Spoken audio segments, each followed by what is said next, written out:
Hello everyone, and welcome back to another episode of The Jar. I am your host, Dusty the SaY-DiST. I would like for you all to tag in for at least another hour.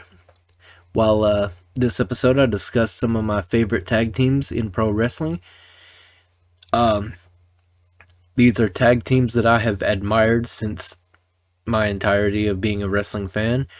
And some of these are very sporadic, as in some are kind of older tag teams and some are relatively new tag teams.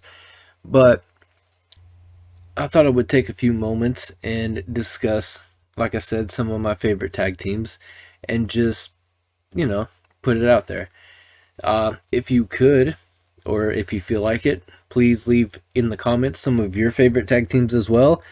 I'm very interested in finding out what the audience thinks of tag team wrestling and what are some of y'all's favorites, So I want to start the list off talking about one of my favorite tag teams from the 90s at least, and it was one of my favorite tag teams for the longest time, is the New Age Outlaws, a combination of the Road Dogg Jesse James and the Badass Billy Gunn. And the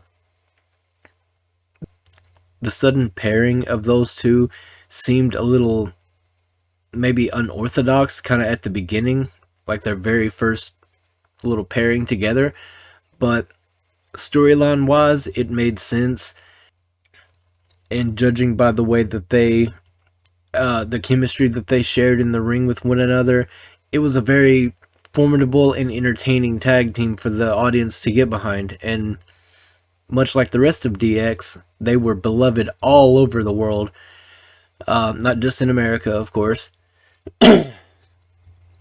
I can't even begin to count the amount of times I have been suspended from school for doing the DX suck it sign, the X over my crotch, and saying suck it, obviously, but I digress on that. So one thing that made those two such an entertaining tag team, in my opinion, was their entrance wasn't as generic as like everyone else's. They had their theme music, and they both came to the ring as a team and whatnot, but Road Dogg would kind of entertain the people and kind of talk and sing a little bit the theme song on his way to the ring, and then once he got in the ring, he would do the old rundown of ladies and gentlemen, boys and girls, children of all ages, D-Generation X proudly brings to you its WWF Tag Team Champions of the World, the Road Dogg Jesse James, the Badass Billy Gunn, the New Age Outlaws. Then he would pass the mic over to Billy Gunn, and Billy would of course say, and if you're not down with that, we've got two words for you: suck it. And that's usually where the crowd would join in at the same time. But yeah, I can remember that entire bit verbatim because I've said it so many freaking times over the years that it's embedded in my brain. Almost more so than my own name, you know what I mean? But yeah, as I said, I was a huge DX fan, and specifically a really big New Age Outlaws fan, even though in their first official storyline, not necessarily their first official match, I don't believe, but their first official storyline was a feud with Cactus Jack and Chainsaw Charlie, Mick Foley and Terry Funk, two legends in this business in my opinion. But it was interesting to see because I felt like Mick Foley and Terry Funk were able to not only put a shine on the tag team of the New Age Outlaws. By putting a shine, I mean like kind of polishing them up, getting them more attention in the audience's eyes, and kind of making them more formidable opponents. Not necessarily jobbing to them, but just kind of like putting them over in the sense of like making them seem like legitimate threats and legitimate tough guys and viable option for the tag team championship, which is something that they didn't have to do, and it's something that is rarely done in professional wrestling, at least nowadays, and people can argue with me about that, but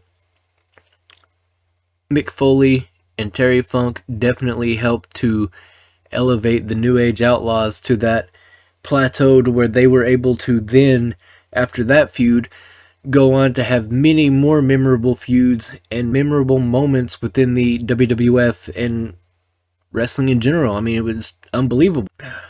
I could, of course, point to the incident where DX, quote unquote, invaded WCW at the Norfolk, Virginia Center, I believe, or whatever the center was down in Norfolk, Virginia. But anyway, it's like some kind of coliseum or stadium type thing. I can't remember the exact name of the coliseum or the venue in general. But yeah, that was, yeah, it was a big moment and it was very memorable. But I was more entertained by watching what DX did in the ring and the storylines that kind of took place surrounding the wrestling in general. Like, for example, one of my favorite storylines that it kind of proved to be the end of the New Age Outlaws, but I still found it very entertaining, was seeing the New Age Outlaws, Jesse James and Billy Gunn, take on the tag team of X-Pac and Kane. Back when Kane and X-Pac were kind of Kane was starting to turn a little bit babyface after his feud with The Undertaker and Paul Bearer left his side and whatnot. He started to become more of a fan favorite and became like a monster without a mission, essentially, is something akin to what Jim Ross called him. And so he kind of gravitated towards having a friendship with X-Pac, which was a great odd couple tag team, because you got Kane, who's like this near 7-foot giant, like I think he was like 6'11", about 320 pounds, something like that. And then you have X-Pac, who's like 6'1", and I don't know, maybe 200 pounds soaking wet at the time anyway. And it was a very nice and unique pairing between the two, because there have been big guy, little guy pairings in the past, but just their personalities were two complete opposites of each other. You know what I mean? It was like the Odd Couple turned tag team. But it just, for whatever reason, it really worked. And the audience really loved it. And it was a great storyline until creative or whoever, whatever, decided to put the kibosh on it and have X-Pac turn on Kane, which was the dumbest idea in my opinion, because they had a great thing going. Why fix it if it isn't broken? But whatever, I don't know. I don't work for the WWE and I'm not one of their head writers, so I guess I can't understand that in the proper way that I should. I don't know. I really have no explanation other than that. Moving on from the New Age Outlaws, and even though I touched on Kane and X-Pac, and yes, I was a huge fan of Kane and X-Pac, I was a much bigger fan of the Hardy Boys, Matt and Jeff Hardy, because they were a relatively young tag team, and they seemed closer to my age when I was a kid, or a teenager, or whatever. And so, I don't know, just being the kind of alternative, little edgy kid that I was as a teenager, I gravitated towards the unconventional lifestyle of Jeff Hardy, as JR would call it. But, which I still to this day don't know what the hell JR meant by alternative lifestyle. What was, like, Jeff into BDSM or something? But anyway, I really don't want to know the answer to that question. I'm serious. I would rather not know and be perfectly satisfied not knowing. But I was a huge fan of the Hardy Boys, because, like I said, they were young. Their energy in the ring, they seemed to have like a breakneck, fast-paced speed going on. They did have some technicality about them, and that's what I thought was great, was that Jeff seemed to do a lot more of the high-risk and high-flyer type moves, and you had Matt, who could do the high-flyer stuff, but was a lot more of the mat technician and kind of like a chain wrestling part of the tag team, whereas, you know, like I said, and then Jeff was your daredevil high flyer type guy, and it just made for a really great team. And the fact that they were brothers, like, that chemistry really shone through as well, that they were able to play off of so well off of one another that it almost seemed like they shared the same brain at times, and that was cool. But the thing that really turned my opinion on them way more, not necessarily like turned it around, because like I said, I was a fan of the Hardy Boys, but something that really elevated them, and also two other teams that I'm actually going to mention in just a moment, was their feuds with Edge and Christian and the Dudley Boys. And those three teams, the Hardys, Edge and Christian, and the Dudleys, those were the 90s. Like, that was the tag teams of the 90s and early 2000s until at least, like, what, 2002, 2003, something like that. They were the top tier, in my opinion, because the Dudley Boys were very entertaining with their kind of the brawling hardcore style of like the no rules, no limits, kind of like the spirit of the original ECW brought to the WWF. And then you had Edge and Christian, who were these cocky, kind of squirmy, or not squirmy, but swarmy little annoying pricks, for lack of a better term, but they were every bit as good and willing and able to back up anything they talked about. So it really elevated the tag team division because people were clamoring to see more of that. They wanted to see a team that wasn't just your average bad guys of like, oh, we're going to insult the crowd and then just get cheap heat that way by, basically taking a piss out of people, just making jokes of people and stuff like that. And they did plenty of that, don't get me wrong, but they also had not just the charisma and not just the talent, but they also had the foresight to read the audience and be able to transition into different things. Like, it seemed like on the fly, they could have had it rehearsed beforehand on telling, but they seemed to be able to adapt on the fly very well to the audience reception. And it was really interesting to see them paired up in a feud against the Dudley Boys, because like I said, the Dudleys were this kind of, not necessarily an anti-hero, but just kind of like I guess anti-hero would be a good word, because they were kind of like very neutral, and they weren't really good guys and they weren't really bad guys. They were kind of like tweeners, the in-betweeners. But that really helped to set the stage, because you had these heels that people could not stand with Edge and Christian, but they had to at least, tip their cap to them for their wrestling ability and just their ability as wrestlers and as a team in general, you know what I mean? Going up against like this very rude, very hard-hitting, very bloody nose, broken bones type, who gives a crap tweeners, And then you had then you add in the Hardy Boys, and you've got these fan favorite, just take no prisoners, have no cares about like your body or your well-being or even your future in professional wrestling, just focused on winning that match, the determination and the grit of the Hardy Boys. And those three elements combined together in either the TLC matches or the table matches or just like any of the matches that they had against each other, even the few that they've had on Raw and SmackDown, I believe it was SmackDown as well. They tore the house down every time they had matches together. Any combination of those three teams, if they weren't all three together, put any two of them together and it's a great match. It really is. Another team that I was a big fan of that I felt didn't get the respect that they deserve and didn't get the longevity that they deserved was the Brood, which again, Edge and Christian, that's where they came from, was the Brood. But I thought it was a great team. It was a three-man team with Gangrel, Christian, and Edge, but I loved it. And that's probably because I was and still am, a huge fan of vampires and just vampire lore in general. I kind of dug seeing a vampire character in wrestling because it was something new, something refreshing, and something that hadn't been done on a major wrestling promotion like WCW or WWE or something like that, to where it was exposed to a more national audience. There had been, specifically with the wrestler Gangrel, there had been vampire characters in wrestling previous to the Gangrel character debuting in WWF, but that doesn't mean that everybody who was a wrestling fan was exposed to it. A lot of times you had to be in specific territories or areas to be able to see or even hear the the characters and stuff from other promotions and things like that. Either that or doing the tape trades. And just a minor detour here on tape trading is because, oh, this is really going to date myself, but screw it, we're already here, right?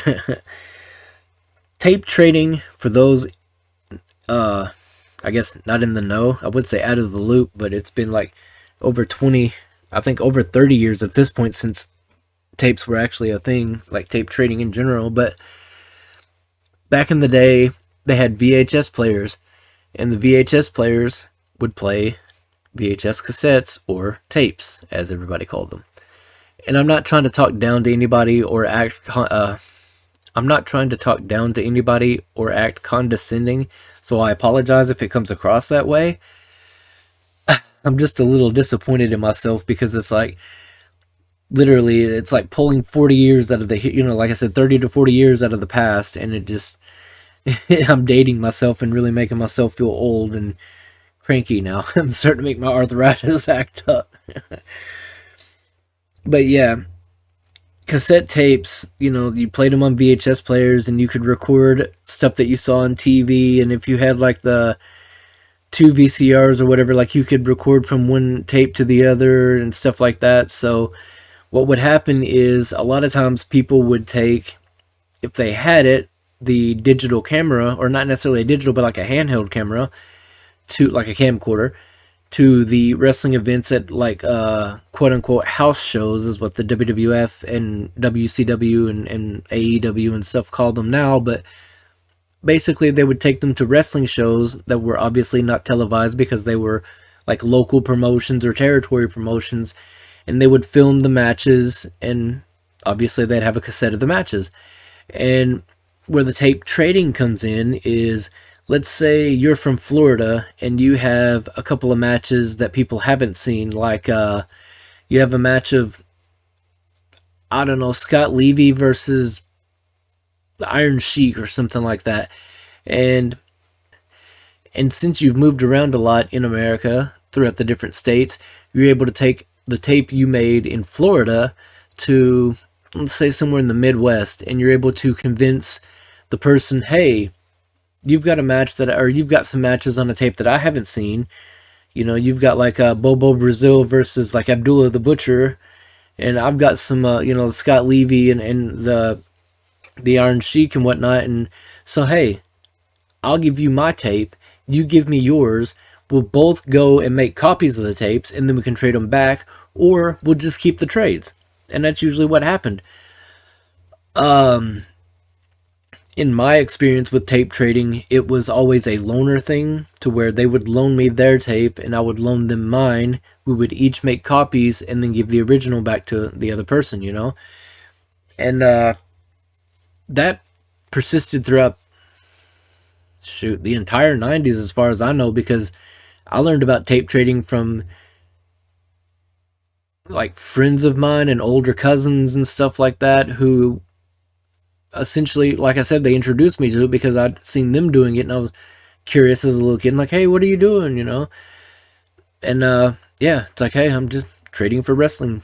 And when you see two people standing kind of like in a non-commercial area, you know what I mean, like a non-commercial building type area, like somewhere near a park, and they're just trading cassette tapes back and forth, your first thought is like, what is this, pornographic material or something?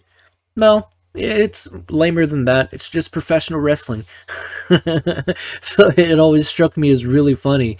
I've never seen it, but I would love to see a police officer just like walk up on some people tape trading, be like, what's on the cassettes? And then, taking both people down to the station, breaking out a VHS player, and it's like, let's see what's on these tapes, and just sitting there for 20 minutes sifting through like wrestling content, trying to discover what's so secretive about these tapes that they to quote unquote hide in public and trade them. But yeah, it's ridiculous. One thing that moving on from the tape trading thing, another couple of tag teams that I really enjoyed was Hall and Nash, the Outsiders from WCW. They were a great tag team. They were known as the Outsiders because in like 1996, Scott Hall and Kevin Nash used to work for the WWF as Scott Hall being Razor Ramon and Kevin Nash being Big Daddy Cool Diesel. And they ended up leaving WWF, like not re-signing when their contracts expired, and they went to WCW. And when they showed up on WCW, after a couple of weeks of teasing and announcing a mystery partner for a 3-on-3 match at I think it was Bash at the Beach or something like that, it was announced that the Outsiders and a mystery opponent would take on Sting, Savage, and Luger, I believe. Randy Savage and Lex Luger. And then Hulk Hogan came out, dropped the leg on Randy Savage, and turned heel, essentially. And that was the formation of the New World Order, aka the NWO.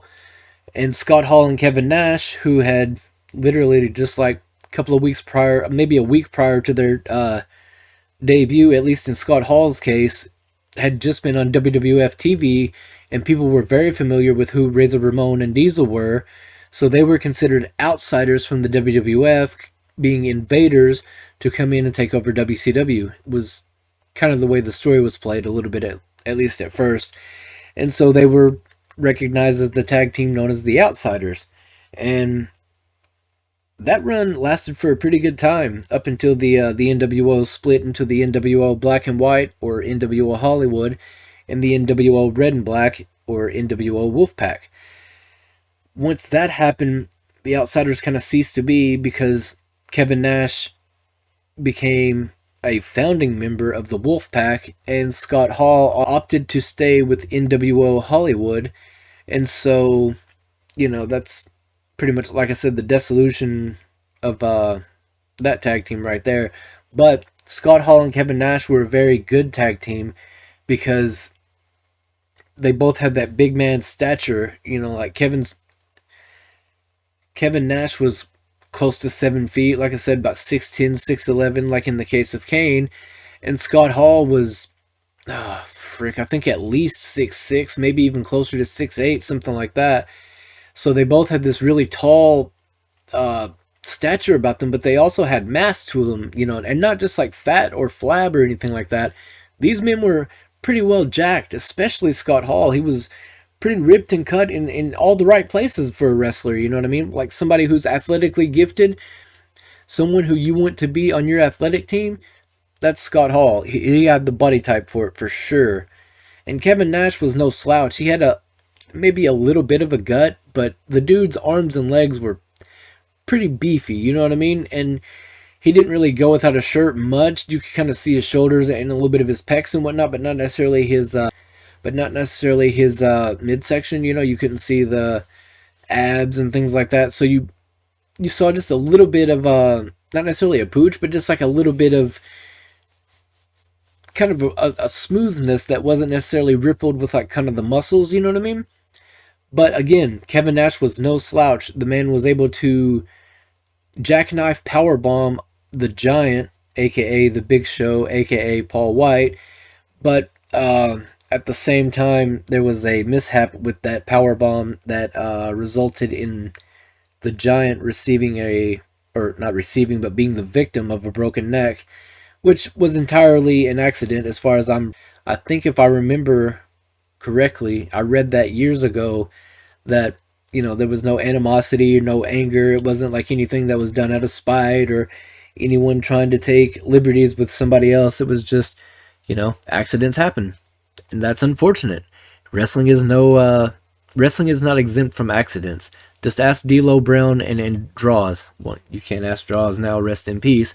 But let's continue. This tag team is a very, very big favorite of mine.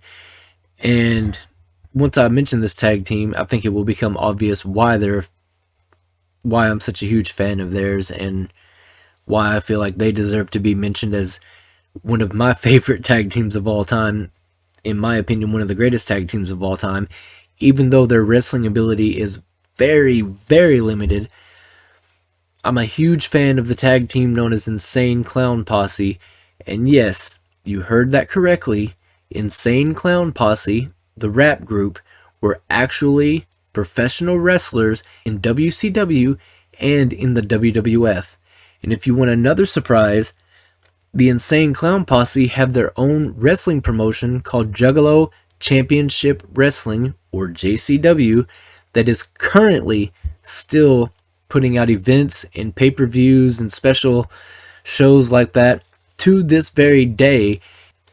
You can check them out on YouTube over on the Psychopathic Records channel, and you will not be disappointed, I assure you.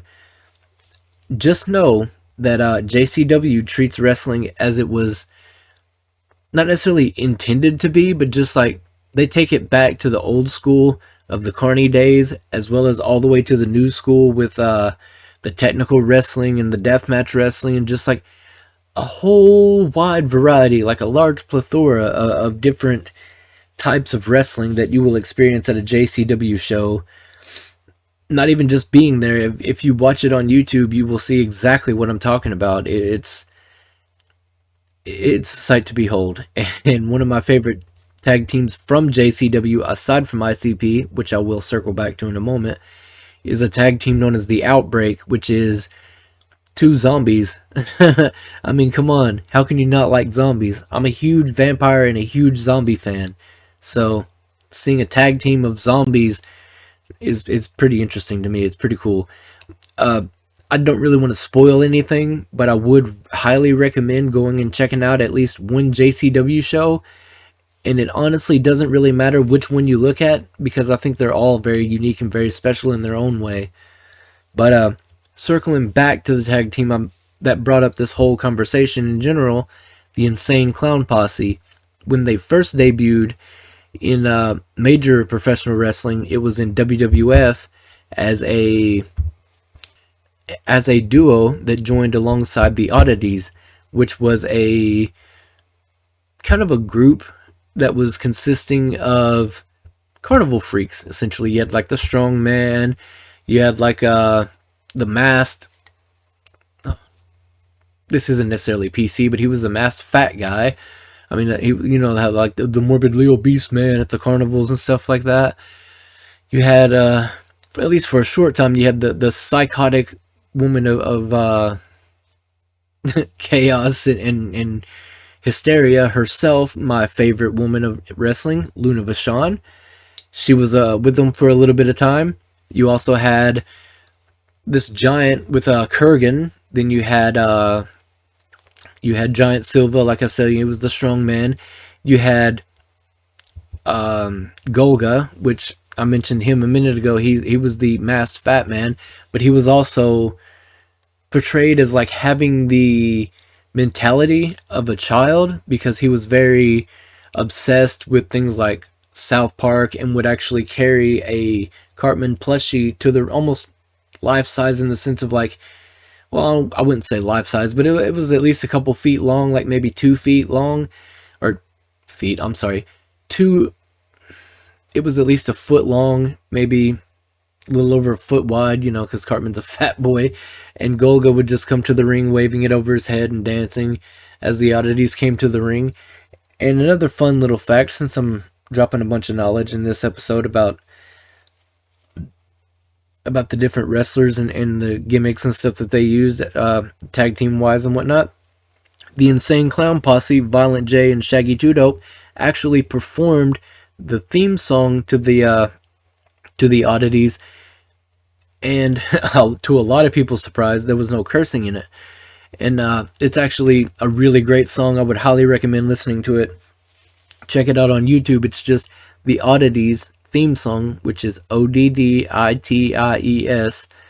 and then I'm sure y'all know how to spell theme song, but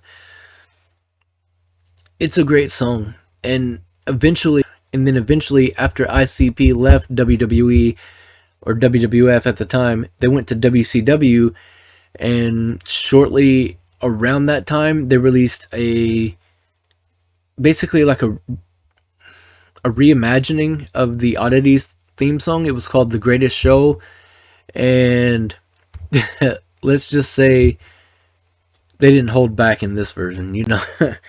But it was still something that I really enjoyed, both the oddities version and the uncensored version, I'll just call it. They were both really interesting and really intriguing to me. But the ICP would come to the ring with the oddities, and at first it was kind of a treat because it was like, hey, the oddities are there. You know, they're just managers, but still they're on the screen. They're wrestling and being a part of the wrestling performance or the show and everything. So it's really hype. And as a juggalo, I was a huge fan of seeing ICP in the ring. And considering the fact that I had never actually seen ICP before, I had only seen pictures of them from their albums and things like that, because my best friend's dad got me into being a juggalo, and that's how I recognized who ICP were. But more on that later, I suppose. Back to them debuting in WCW. When ICP came to WCW, they teamed up with Vampiro, the Great Muta, and of course the Kiss Demon, which was a character that was created by WCW as part of an agreement when WCW brought Kiss in to do like a performance for the show or something like that. Kiss essentially, I don't know if they demanded or whatnot, but they negotiated for a Kiss Demon wrestler, and I think they even had something like along the negotiations of the Kiss Demon wasn't allowed to lose that many matches or like a pure week or whatever. He was supposed to be like this almost killing machine type thing, and that deal obviously fell through because the Demon did not go on to become the next Bill Goldberg. I'm pretty sure everybody who is even remotely in touch with WCW knows that without a doubt. Another great tag team that I thought was underutilized, especially in WCW, was the tag team of Wrath and Mortis. They were a great tag team because the Mortis character was very intriguing with me. The Mortis character was very intriguing to me because he was like a skeleton decked out with kind of like green undertones, a little, not necessarily undertones, more green trim, and the kind of skull mask type thing with a little bit of green on the face and whatnot. And it was kind of like rotting flesh mixed with a skeleton type thing, like it was what remained of flesh was starting to rot off or decay. And the whole flatliner and just the innovations and uncanny abilities by Chris Kanyon was unbelievably entertaining. I mean, some of it was very sad to see a lot of times because you would see some amazing moves and amazing matches from Kanyon. Then once ICP left WCW, you had Vampiro kind of, well, not kind of, he teamed up with the Misfits. Again, yes, the band. But this was the second incarnation of the Misfits with Michael Graves as the singer as opposed to Glenn Danzig, the original singer. And that lasted for a little bit of time, but I'm a huge Misfits fan of the original Misfits, but I just couldn't get into that. It was very boring, especially seeing how they, and by they I mean WCW, how WCW treated Dr. Death Steve Williams and just made a joke out of him. It really soured my opinion on the whole angle and whatnot, and I just had no interest in seeing it, But those are a few of the tag team contention of Jungle Jack Perry and, well, I guess he's reverted to his old name now, but Luchasaurus, formerly known as Killshot.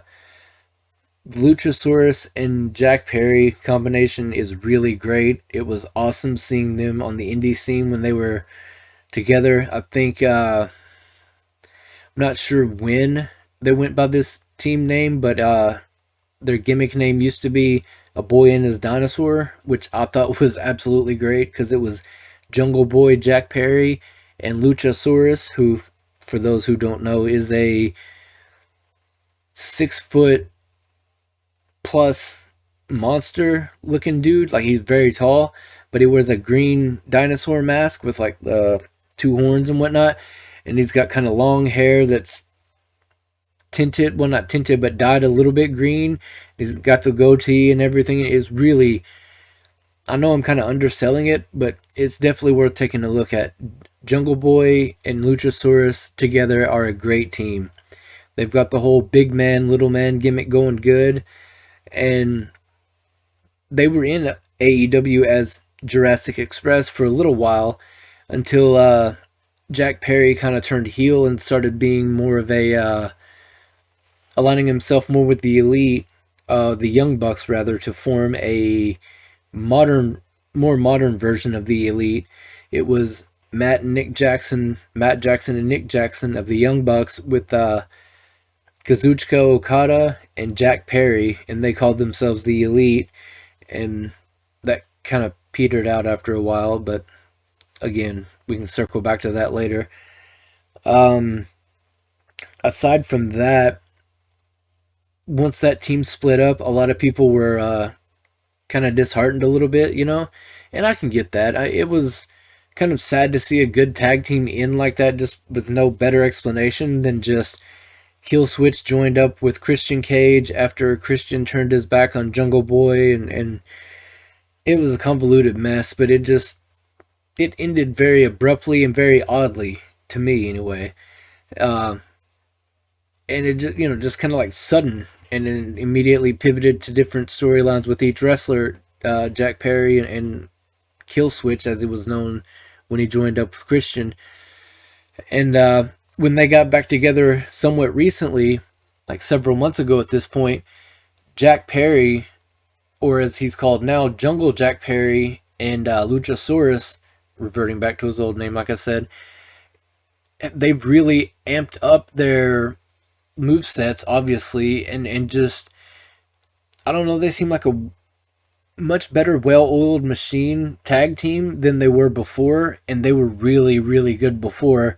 Entertaining, very intricate in a lot of their moves, not necessarily like super complicated or anything, but just like very simplistic, but very thought-provoking, because it's like, oh my god, that's so simple. How did nobody else think of that before? Simple and effective, and it just unbelievable. It was a sight to behold. It was definitely something that I think a lot of people can get behind, and it's definitely something I got behind. Another tag team of the more modern era that I want to mention, or at least give a little bit of a shout out to, is a little tag team known as Red Dragon, which was composed of Kyle O'Reilly and Bobby Fish, and they were a great tag team. Their theme song really won me over, and then just watching the technical prowess of Kyle O'Reilly was really, really interesting. And when you pair that up with again, very Olympic, technically sound Olympic style wrestler of Bobby Fish, those two were a great combination, because Kyle O'Reilly has more of a striker, kind of not necessarily kickboxing, but a striker martial artist, whereas Bobby Fish was more, like I said, a technically sound kind of old school grappler in a way. Like he would, chain wrestle you down, wear you out, get you gasping for air, and then catch you laying on your back looking up at the ceiling for a 3 count. And it was a really interesting tag team. They had really good chemistry, and I can't remember why, but I do know that Bobby Fish eventually left wrestling, and so that reverted Kyle O'Reilly to just being a singles wrestler. But, and this may be a little bit of an underrated opinion or overrated, doesn't matter, I don't really care.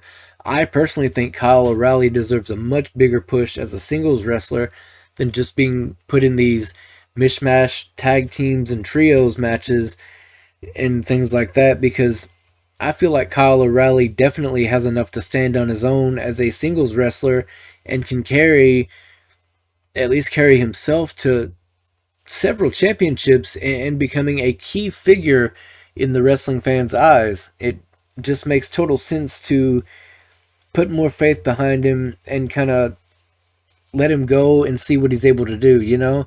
Instead of just kind of pigeonholing him into, I don't know, whatever role you seem to be lacking somebody for. It's like, oh, we need somebody for this. Let's just stick Kyle O'Reilly in there. That's something that I think is very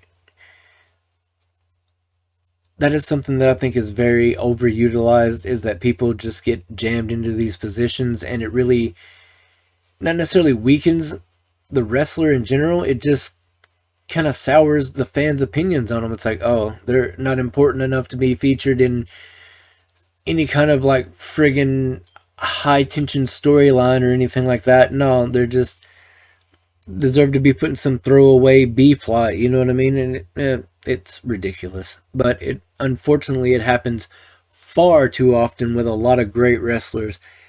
And in my opinion, that's one of the reasons why we don't have as many legends as we should, because there are hundreds of forgotten names in professional wrestling that have just been stifled by either the company or the writers or the booker or whatever, because they were either forced down people's throats so much that people got sick of seeing them, or they weren't given the proper opportunities to kind of prove themselves. They were just starting to get momentum with the fans, and then for whatever reason, their legs were cut out from under them, and they were just put in whatever role was available, you know?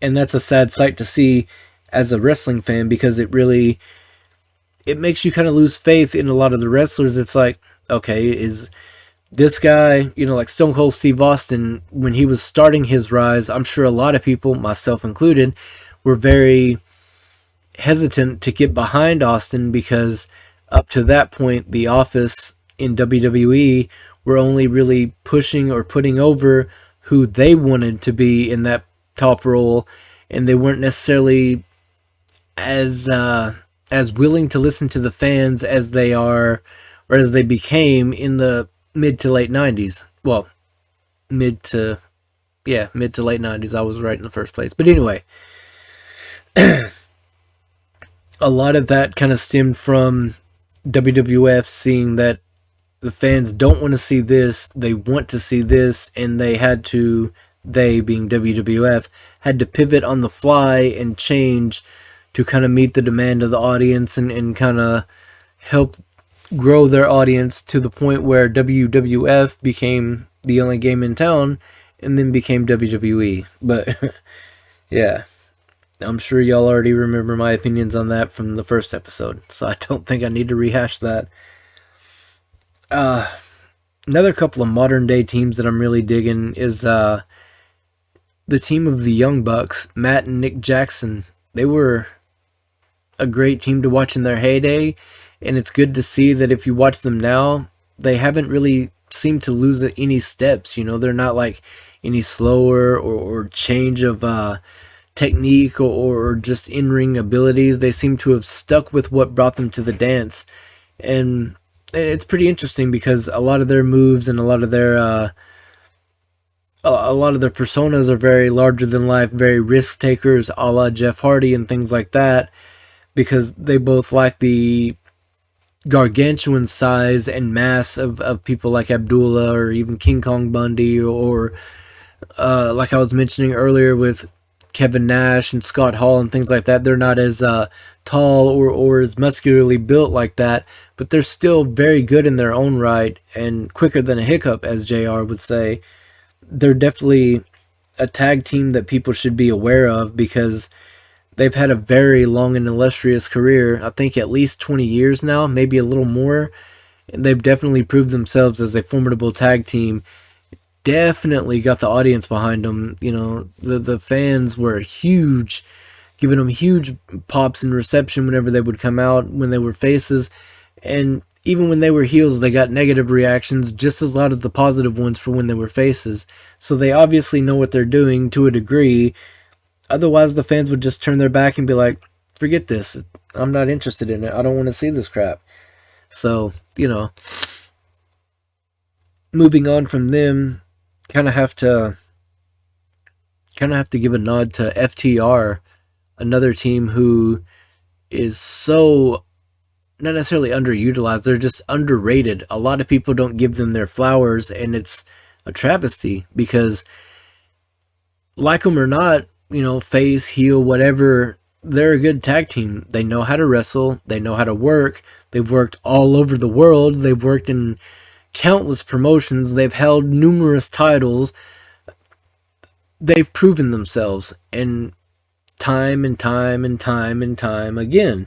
They're just that good, you know what I mean? And it's really good to see them working a program with the Young Bucks in AEW, because it's really bringing a lot of attention and focus to the tag team division, and that's something that I think that has been lacking in at least the past 5, maybe 6 years or so, is that modern wrestling has kind of started to favor more of the trios and the factions and the singles wrestlers, as opposed to putting some attention on the tag team wrestling division.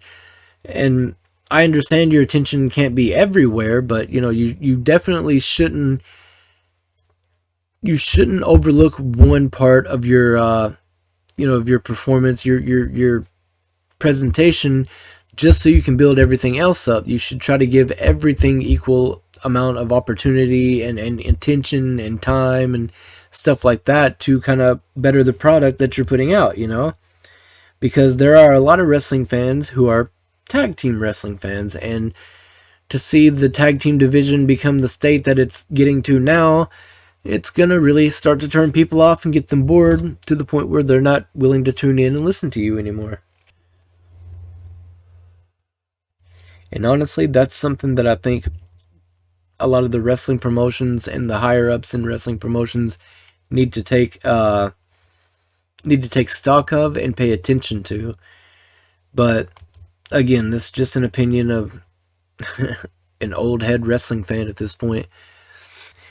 But yeah, I think I've talked your guys' ears off for enough, so I'm going to let you go for this week, and we'll be back next week with another episode.